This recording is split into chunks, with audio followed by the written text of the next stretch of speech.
প্রত্যেককে স্বাগত জানাচ্ছি A to Z পরীক্ষাতে। তো আজকে কিন্তু আমরা সারাংশ 18 নিয়ে চলে এসেছি। ঠিক আছে? ডেইলি কিন্তু তোমাদের জন্য সারাংশ আনা হচ্ছে, এরপর বঙ্গানুবাদও আনা হবে।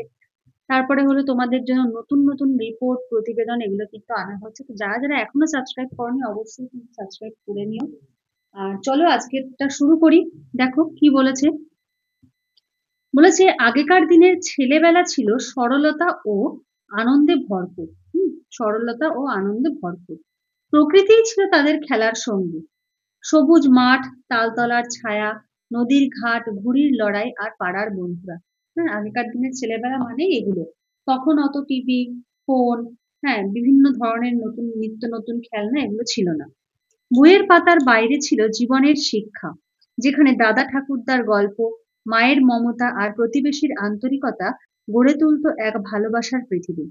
আনন্দ মানেই ছিল একসঙ্গে থাকা, হাসি ঠাট্টা আর মুক্ত নিঃশ্বাসে বেড়ে ওঠা। কিন্তু আজকের ছেলেবেলা প্রযুক্তির বেড়াজালে বন্দী। মোবাইল, ট্যাব, টিভি সবই যেন বাস্তব জীবনের বিকল্প হয়ে উঠেছে। খেলাধুলা হারিয়েছে মাঠ, সম্পর্ক হারিয়েছে উষ্ণতা, পড়াশোনার চাপ, প্রতিযোগিতার ভয়, একাকিত্ব এসব মিলিয়ে শিশুরা হারাচ্ছে শৈশবের নির্মল হাসি।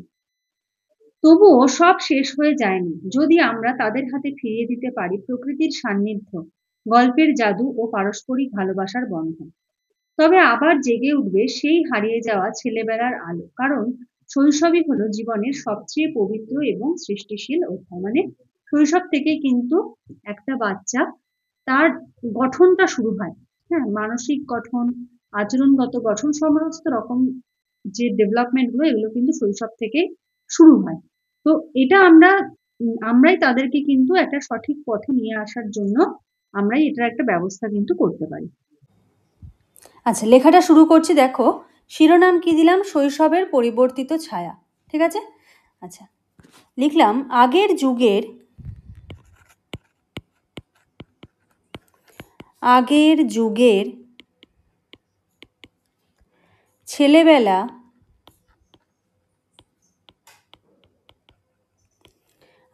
যুগের ছেলেবেলা ছিল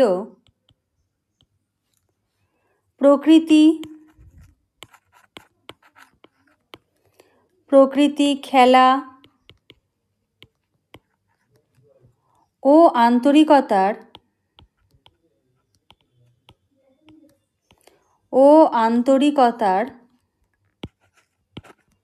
উৎসব।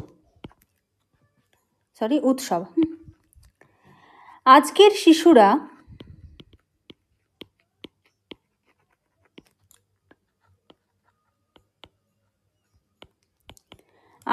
শিশুরা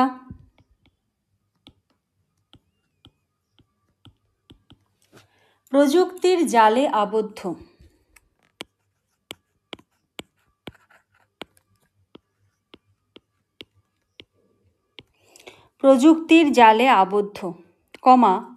হারাচ্ছে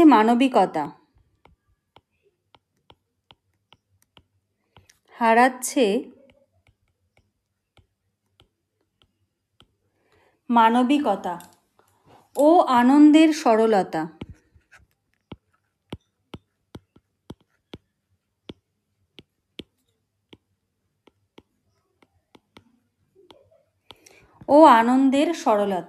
দাঁড়ি। আচ্ছা, এখানে দেখতে পাচ্ছ আমাদের যে ডেসক্রিপটিভ বেঙ্গলি ইংলিশের যে ব্যাচ রয়েছে, এখানে কিন্তু তোমরা রিপোর্ট 100+, প্রেসি 150+, ট্রান্সলেশন দেখো 250+, এগুলো সমস্তটা পেয়ে যাবে। এর সাথে পেয়ে যাবে পিকে দে সরকার। ঠিক আছে? পিকে দে সরকার যেখান থেকে কিন্তু পরীক্ষায় কমন চলে আসে। ঠিক আছে? এই পিকে দে সরকারের ট্রান্সলেশন, প্রেসি এগুলোও কিন্তু পেয়ে যাবে। ডেসক্রিপটিভ বাংলার ক্ষেত্রেও কিন্তু নোট পেয়ে যাবে, প্রতিবেদন, সারমর্ম, বঙ্গানুবাদ এবং পিওয়াইকিউ এর সলিউশন, ক্লার্কশিপ আর মিসলেনিয়াসে।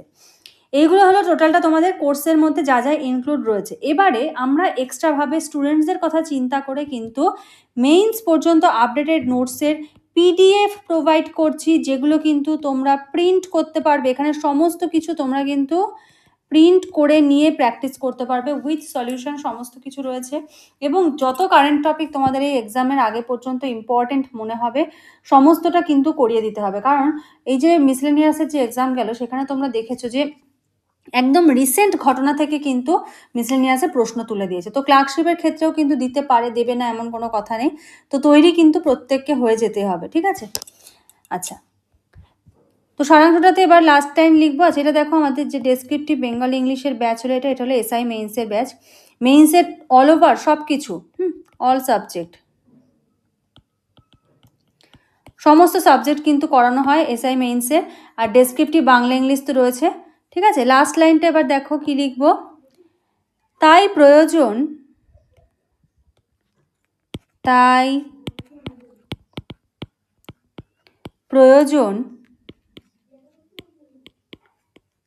প্রকৃতির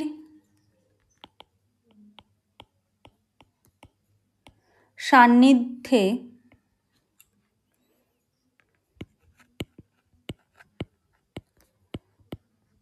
ফিরিয়ে আনা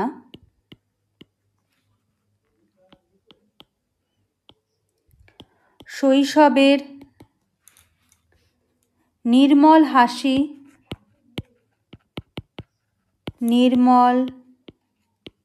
হাসি ও মানসিক বিকাশ।